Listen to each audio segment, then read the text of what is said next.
Hey everyone, and welcome.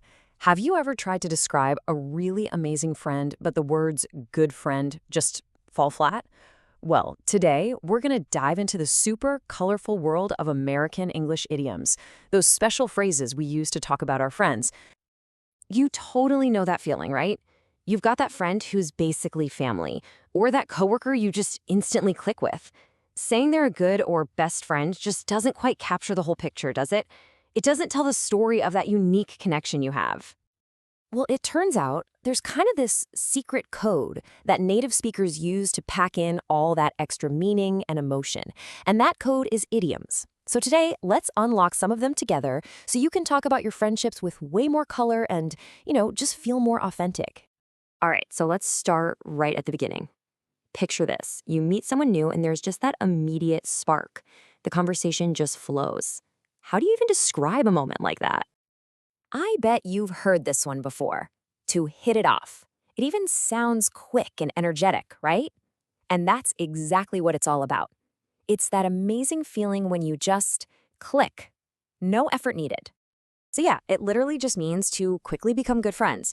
There's none of that awkward silence or trying to think of something to say. It's just easy, an instant mutual connection. And here's a perfect way you'd hear it used. It doesn't matter if it's at work, a party, wherever. When you hit it off, you both walk away thinking, wow, I really like that person. I feel like I've known them forever. Okay, so you've hit it off with someone, and that friendship starts to get stronger. But what happens when that initial spark grows into a really deep, lasting bond? How do we talk about the people who become such a huge part of our lives? This next bunch of idioms, these are for those really special connections. The friends who are basically family, the ones you can tell absolutely everything to. Now, check this out. This shows you the real power of idioms. On the left, we are very close friends. It works, it's clear, but look at the right. We're thick as thieves. Can you feel the difference? It just paints such a more vivid picture. It's got personality. Just think about that image for a second. Thieves. They're secretive. They have to work together super closely, and they have to trust each other with everything. Well, this idiom kind of borrows that whole idea to describe a friendship that is incredibly strong and loyal. And really, what's at the heart of this phrase is sharing secrets and experiences. These are the friends who know your entire backstory because, well, they were there for most of it. There's a really deep level of trust built right into this saying. And you'll hear it a lot for friends who go way back, just like in this example. It makes you think they probably have a million inside jokes and shared memories that nobody else on the planet would get. All right, here's another awesome one for close friends, but this one has a totally different vibe. It's less about secrets and more about just how similar you are. The image is perfect, right? Two little peas looking exactly the same, tucked together in a pod. And yep, that's exactly what it means. It's for two people who are just so much alike. Maybe they have the same quirky sense of humor, or they love the same weird movies, or they can even finish each other's sentences. They just fit. I love this example. It's all about those shared passions, the little things that make the friendship feel so easy and natural. You just get each other. No explanation needed. But friendship isn't just about having fun and liking the same stuff, is it? It's about showing up when things get hard. And that brings us to a really important group of idioms, the ones all about loyalty and support. This is such a common and powerful phrase. Seriously.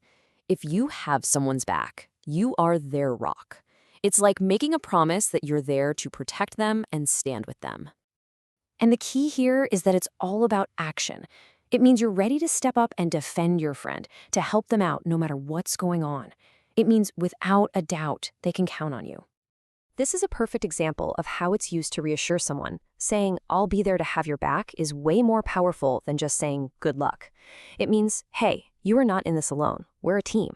And that can be one of the best things a friend can ever hear. So, we've gone over some pretty great idioms, but the big question is, how do you actually start using them so you feel confident and not, awkward? Let's break down a few simple tips. Okay, so the number one thing is, don't just try to memorize a long list. Instead, really listen to how native speakers use these phrases. Pay attention to the context. Then just pick one or two that you really like and try them out. Maybe you and a coworker really did hit it off. Go for it. And hey, if you hear one you don't understand, just ask. People are almost always happy to explain. Oh, and also listen to the tone of voice. That tells you so much about the feeling behind the words. Because at the end of the day, using an idiom isn't really about sounding perfectly fluent. It's about communicating a feeling, a specific kind of connection that sometimes regular words just can't quite capture. They're like a shortcut straight to the heart of what you're trying to say. And that leads me to one last thought for you. Every single language has its own secret code for friendship. So I'll leave you with this question to think about. What idioms about friendship do you have in your native language? It's a really cool way to see how different cultures think about these incredibly important connections. Thanks so much for joining me today.